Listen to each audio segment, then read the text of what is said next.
যেমন অন্য বছর তুমি চাষ বছর থেকে একটু তুলনাভাবে ভালো হয়েছে। এই জায়গাটা কোন জায়গা? এটা আরে মহতনগর মৌজা। আচ্ছা আচ্ছা, মানে মেদিনীপুর থেকে এটা কোন দিকটা তাহলে? মেদিনীপুর থেকে পাঁচকুড়ি থেকে এদিকে ভিতর দিকে মানে কালী মন্দির। আচ্ছা, এখানে তো বর্ষার সিজনে পুরো ধান চাষটাই হচ্ছে নাকি? হুম।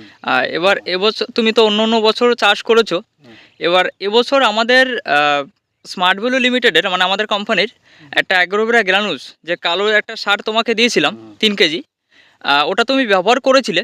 তো ব্যবহার করার পরে এবছর তুমি ওটার কতটা কি রেজাল্ট পেয়েছো?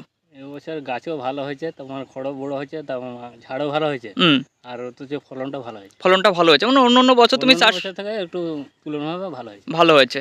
এবার অন্য চাষি যারা হয়তো ধান চাষ করেছে বা করবে, তারা ভেবে থাকে যে কারোর মাধ্যমে যদি আমাদের এই প্রোডাক্টটা তাদের কাছে পৌঁছায়, তো তারা যদি চায় যে এই জিনিসটা ব্যবহার করবে, এবার ভাবে না যে এই জিনিসটা ব্যবহার করব কতটা কি কাজ, লোক বুঝিয়া করছে যে ধানটা ভালো হয়েছে। তো ওই চাষিদেরকে তুমি কি বলবে যারা এটা তো ব্যবহার করার আগে ভাবছে যে ব্যবহার করব কি করব না, তাদেরকে তুমি কি বলবে? কি বলতে এবছর একটা কোম্পানি থেকে সার দিয়ে গেছিলো, ওই সারটা দিতে একটু ধানটা উন্নত মানের হয়েছে। আচ্ছা, তুমি খুশি তো? হুম।